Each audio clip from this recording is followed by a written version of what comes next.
नमस्कार मित्रांनो, स्वागत आहे तुमचं आताच्या ब्रेकिंग न्यूजमध्ये। मित्रांनो, देशभरातील लाखो कार आणि दुचाकी मालकांसाठी एक मोठी दिलासादायक बातमी समोर आली। रस्ते वाहतूक आणि महामार्ग मंत्रालयानं प्रदूषण नियंत्रण प्रमाणपत्र म्हणजेच PUCच्या वैधतेच्या नियमांमध्ये मोठा बदल करण्याचं ठरवलेलं आहे। सरकारनं जारी केलेल्या मसुदा अधिसूचनेनुसार 6 वर्षांपर्यंत जुन्या असलेल्या BS6 खाजगी वाहनांसाठी PUCची वैधता 1 वर्षांवरून थेट 3 वर्षे करण्याचा प्रस्ताव मांडण्यात आलाय। हा नवीन नियम लागू झाल्यास वाहनधारकांना दरवर्षी प्रदूषण चाचणी केंद्रावरती जाण्याच्या त्रासापासून मुक्ती मिळणार आहे। मसुदा अधिसूचनेनुसार BS6 मानांकनाच्या गाड्यांना त्यांच्या वयानुसार दिलासा देण्यात आलेला आहे। त्यानुसार 6 वर्षापर्यंत जुन्या असलेल्या BS6 गाड्यांची प्रदूषण चाचणी आता दरवर्षी न करता 3 वर्षातून एकदाच करावी लागेल। 6 ते 10 वर्ष जुने असणाऱ्या BS6 गाड्यांना दर 1 वर्षानं आपलं PUC प्रमाणपत्र नूतनीकरण करावं लागेल, तर 10 वर्षांहून अधिक जुन्या असणाऱ्या BS6 वाहनांसाठी दर 6 महिन्यांनी हे प्रमाणपत्र रिन्यू करण्याचा प्रस्ताव आहे।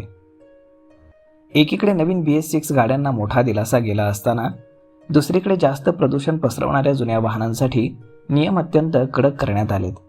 BS4 मानांकनाच्या सर्व गाड्यांसाठी दर 6 महिन्यांनी PUC नूतनीकरण करणं अनिवार्य असेल, तर दुसरीकडे BS1, BS2 आणि BS3 गाड्यांमधील आता दर 3 महिन्यांनी PUC तुम्हाला काढावं लागणार आहे। BS म्हणजे भारत स्टेज हे देशामध्ये लागू झालेलं वाहन उत्सर्जन मानांकन आहे।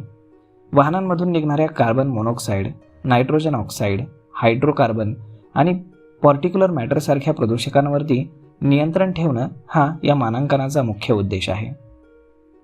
भारतामध्ये एप्रिल 2020 पासून BS6 हे मानांकन लागू करण्यात आले। विशेष म्हणजे देशामध्ये BS5चा टप्पा वगळून थेट BS6 लागू करण्यात आलं होतं, जेणेकरून प्रदूषणावरती वेगानं नियंत्रण मिळवता येईल। BS6 वाहनं कमी सल्फरयुक्त इंधनाचा वापर करतात आणि जुन्या मॉडेलच्या तुलनेमध्ये अत्यंत कमी प्रदूषण पसरवतात। सध्या हा केवळ मसुदा प्रस्ताव आहे। सरकारने यावरती हरकती आणि सूचना मागवल्या असून सर्व पक्षांची मतं आणि सूचना मिळाल्यानंतरच अंतिम अधिसूचना जारी केली जाईल। जर हा प्रस्ताव मंजूर झाला तर देशभरातील लाखो BS6 कार मालकांना दरवर्षी PUC टेस्ट करण्याच्या कटकटींपासून सुटका मिळेल आणि प्रदूषण चाचणीची संपूर्ण प्रक्रिया ही जास्त व्यावहारिक बनेल। तर मग मित्रांनो, अशा पद्धतीनं PUCचे नियम बदलण्याच्या तयारीमध्ये सरकार आहे आणि त्यामुळे लाखो कार मालकांना मोठा फायदा त्याचा होणार आहे। तर मग मित्रांनो, यावरती आपलं मत काय हे तुम्ही आम्हाला कमेंट करून नक्कीच सांगा।